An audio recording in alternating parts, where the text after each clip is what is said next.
Test 4. You will hear a number of different recordings and you'll have to answer questions on what you hear. There will be time for you to read the instructions and questions and you'll have a chance to check your work. All the recordings will be played once only.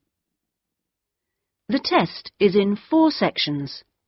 At the end of the test, you will be given 10 minutes to transfer your answers to an answer sheet. Now turn to Section 1. Section 1. You will hear a conversation between a student looking for a host family and a housing advisor. First, you have some time to look at questions 1 to 5.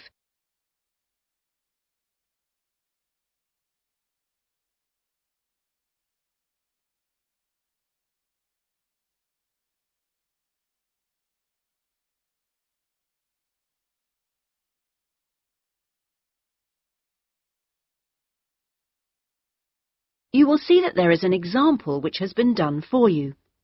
On this occasion only, the conversation relating to this will be played first.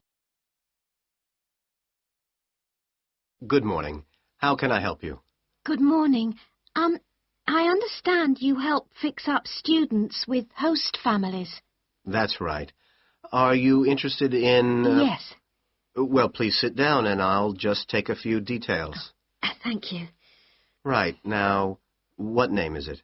Jenny Chan. Can you spell that, please? Yes. Jenny-Chan.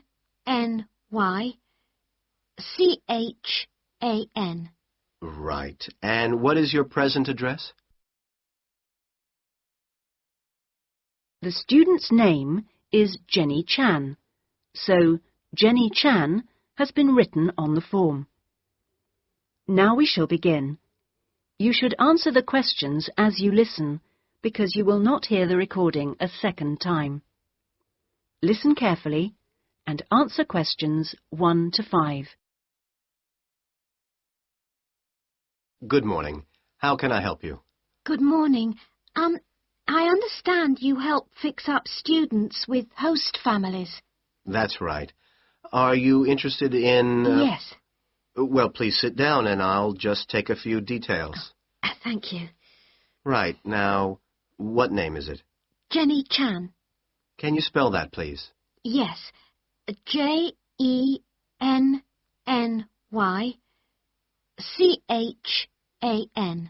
Right. And what is your present address? Seaview Guest House, 14 Hill Road. Okay. And do you know the phone number there? Yes, I have it here. 2237676. But I'm only there after about 7 p.m. So when would be the best time to catch you? I suppose between 9 and, let me see, past, before I leave for the college. Great. And can I ask you your age? I've just had my 19th birthday. And how long would you want to stay with the host family? I'm planning on staying a year, but at the moment I'm definitely here for 4 months only. I have to get an extension to my permit. You're working on it? Mm. Fine. And what will be your occupation while you're in the UK? Studying English? And what would you say your level of English is? Good, I think. I'd like to say advanced, but my written work is below the level of my spoken, so I suppose it's intermediate. Certainly your spoken English is advanced. Anyway, which area do you think you would prefer? Well, I'm studying right in the centre, but I'd really like to live in the northwest. That shouldn't be a great problem. We usually have lots of families up there. Before you hear the rest of the conversation, you have some time to look at questions 6 to 10.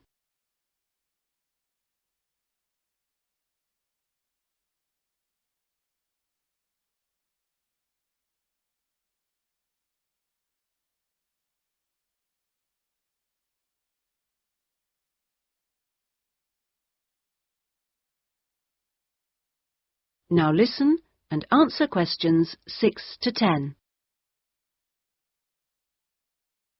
And do you have any particular requirements for diet? Well, I'm nearly a vegetarian. Not quite. Shall I say you are? It's probably easier that way. That would be best.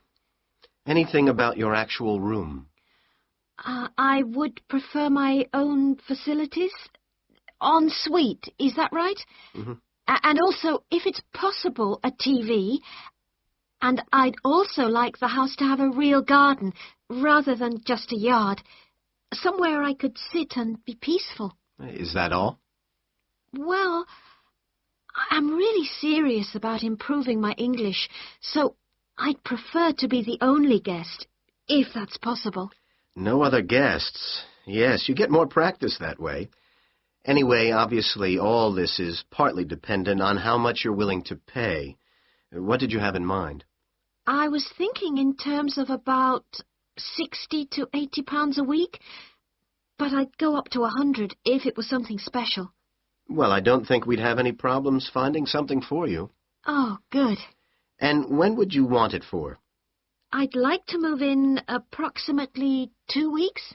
Let me see, it's the 10th today, so if we go for the Monday, it's the 23rd of March. Yes. Right. Good, and if I could ask one last question. That is the end of section 1. You now have half a minute to check your answers.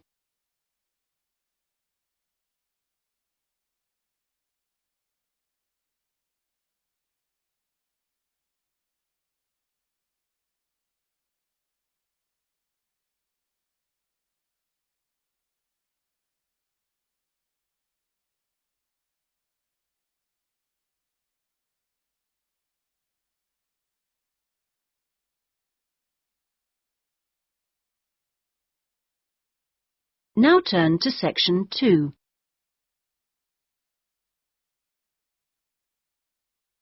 Section 2. You will hear a speech by an official at a meeting of a local football club at the start of a new football season. First, you have some time to look at questions 11 to 17.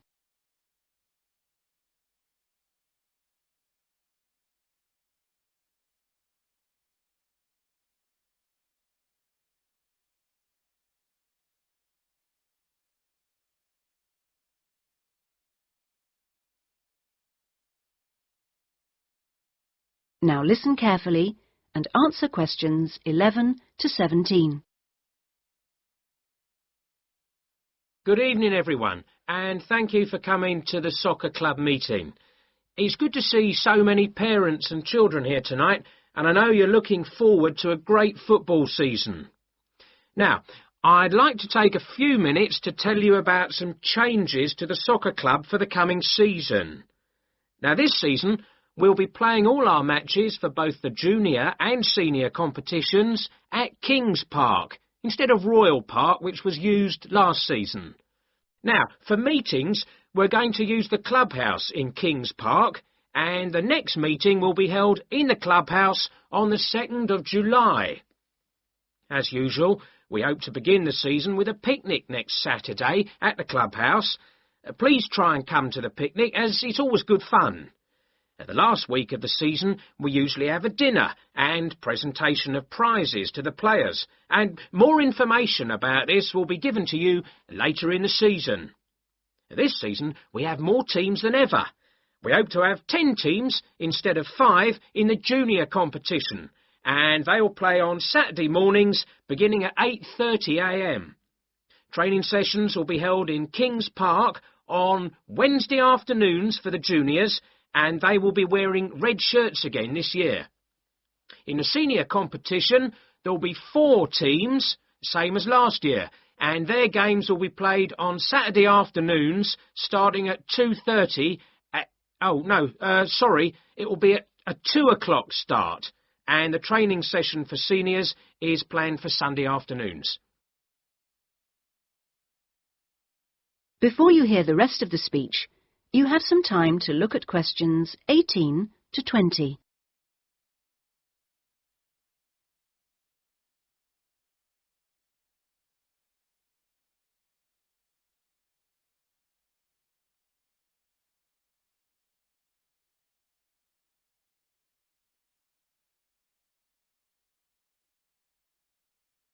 Now listen and answer questions 18 to 20.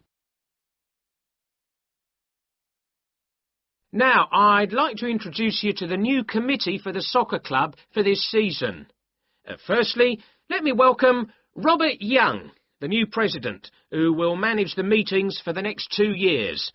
Robert's son has been playing football with the club for over 5 years now, and many thanks to Robert for taking on the job of president. Next, we have Gina Costello. She's the treasurer, and she'll collect the fees from you for the season. Please try and give Gina your fees as early as possible in the season, as the club needs the money to buy some new equipment. Then there's David West, who's volunteered to be the club secretary, and one of the many jobs he'll have is to send out newsletters to you regularly. If you have any information that may be useful, please let David know so that it can be included in these newsletters. Also, I'd like to introduce you to Jason Dokic, who is the head coach. For all the new members here tonight, this is the 3rd year that Jason has been with us as head coach, and we're very lucky to have such an experienced coach and former player at our club. He will continue to supervise the teams at training sessions and on match days. Now, before we finish and have some refreshments, does anyone have any questions they'd like to ask the new committee? That is the end of section 2. You now have half a minute to check your answers.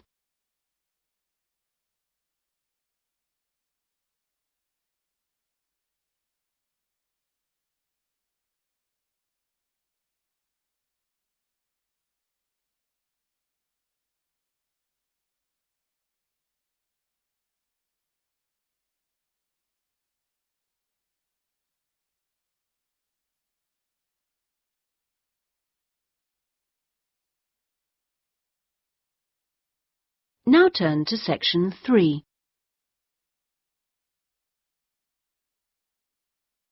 Section 3. You will hear a tutor and 2 students discussing a business case study. First, you have some time to look at questions 21 to 24.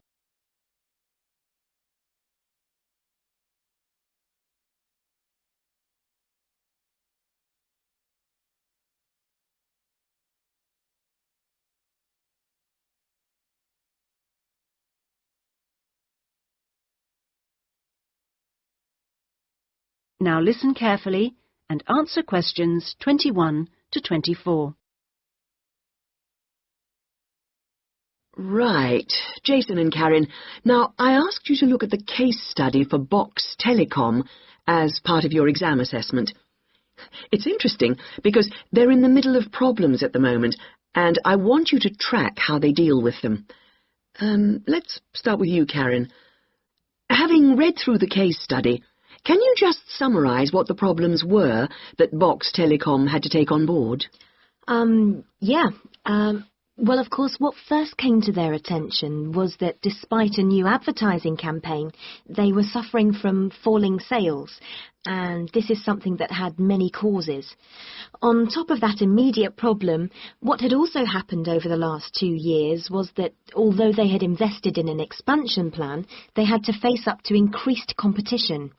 And before they had a chance to get to grips with the effects of that, they were stalled by a strike, and it was just when they were thinking about making a colossal investment in new machinery for their plants.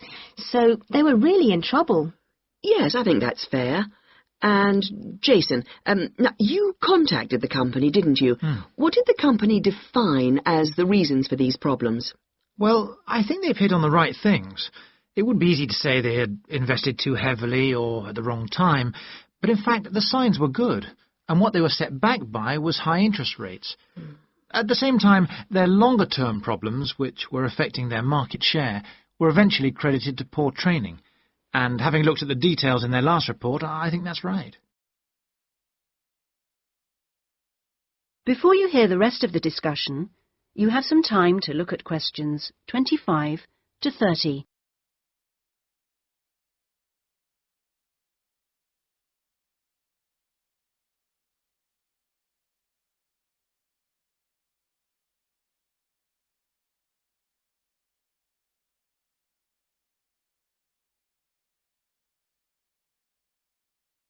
Now listen and answer questions 25 to 30. So, on to the larger issues then. Karen, what do you think the company will do? Well, obviously they have the choice of accepting the very favourable terms that another company, KMG plc, have given them to buy them out. That would mean creating a new company with a new image. Or they could decide on a bolder move and offer some new shares if they wanted. But I think they're much more cautious than that and expect they will start trying to find individuals who'd be prepared to back them with some of the capital they need. Well, you mustn't always assume that dramatic problems require dramatic solutions. Sometimes there's a simple fix, such as changing the guy at the top. If they truly are cautious, then I suspect they will seek to shut down some of their shops. But a more ambitious approach, and one which I think would have more chance of success, would be to alter how they're running things, the management layers and the processes. So, in your analysis, try to think of all the options. Jason? Yes, it's interesting because I found it a really useful company to study. Its problems cross all types of industries, and it's lucky it's so big. A smaller or even medium-sized company would have gone under by now. Ah, well, in fact, what I want you two to do is to go away when we've finished our discussion today and write a report. We've looked in general at the telecommunications market in the UK over the last few sessions, and I want you to take Box Telecom as an example and suggest some ways in which they might overcome their problems, and outline the reasons why you think as you do. But try and keep it intrinsic to the company rather than dragging in other examples. Is that okay, Karen? Yes, I think I can do that. Personally, I've got great hopes for it. I think it will recover. That advertising campaign they did was very strong, and they're very innovative with their products. They set new trends. The company's got to recover, don't you think, Jason? I'm not sure. I think it can, but it's not a foregone conclusion unless they manage to attract the right level of investment. The company definitely needs a boost, and to attract more highly skilled workers if their recovery is to be long-lasting. When I was talking to the marketing manager, he said to me that he thinks the company had got a great management team. But he would say that, wouldn't he? But they are suffering from having to work with outdated production machinery, and that could cost a lot to put right. Well, personally, I think the stock market is to blame. I think they were expecting too much of the company, and then inevitably it looked bad when it didn't perform. The market should have had more realistic expectations.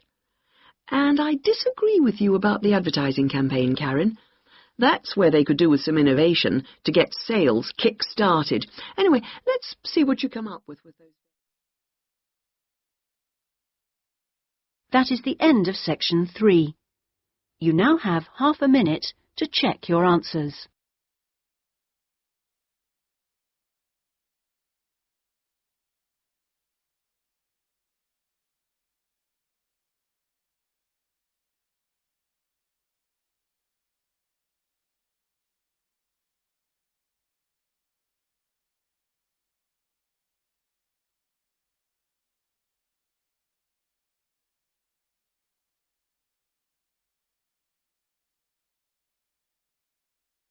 Now turn to section 4.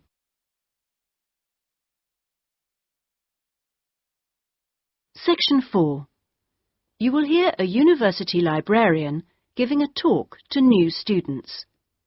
First, you have some time to look at questions 31 to 40.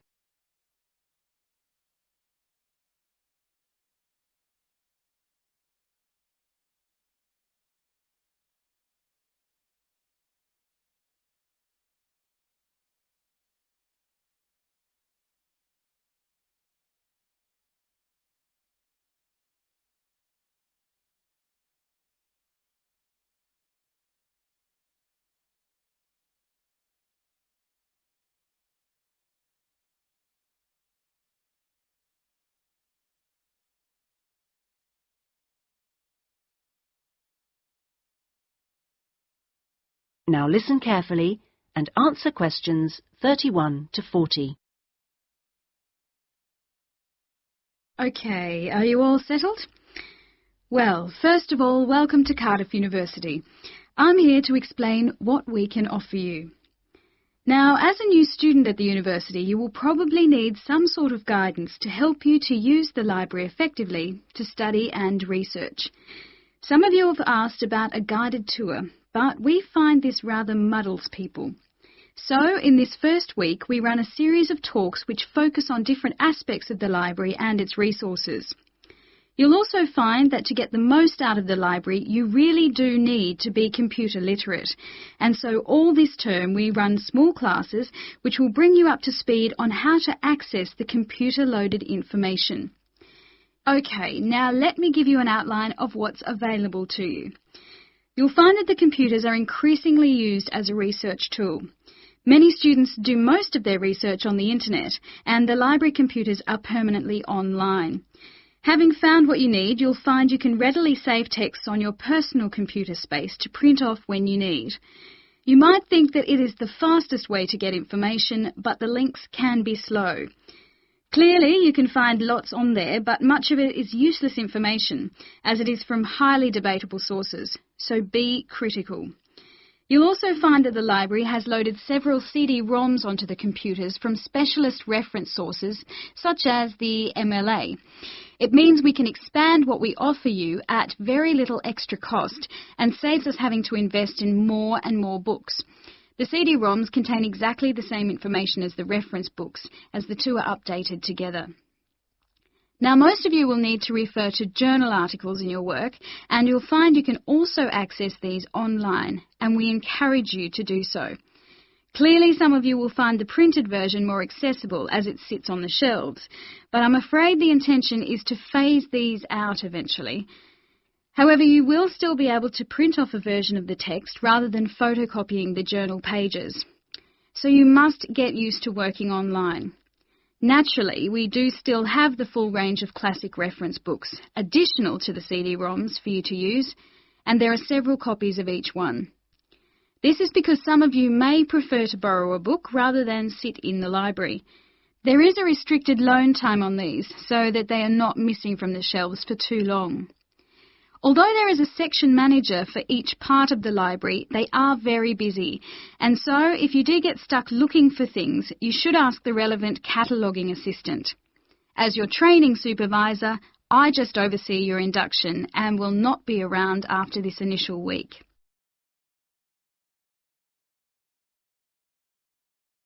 Some of you may be interested to know that the library is offering specialised training sessions on writing a dissertation.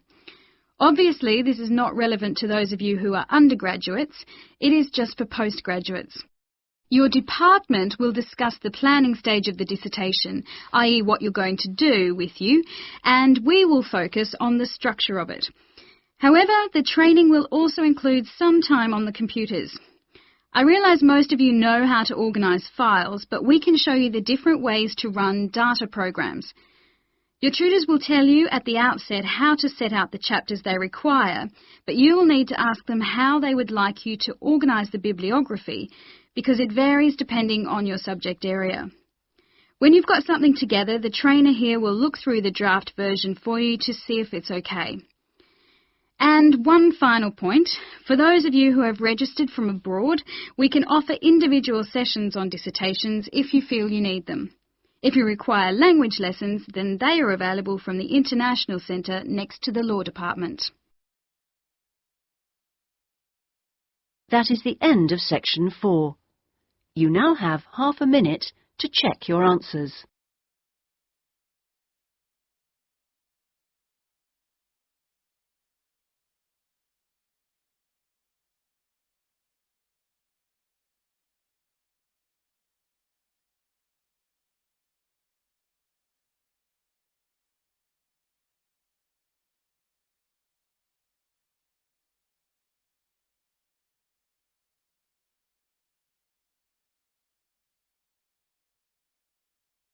That is the end of the listening test. In the IELTS test, you would now have 10 minutes to transfer your answers to the listening answer sheet.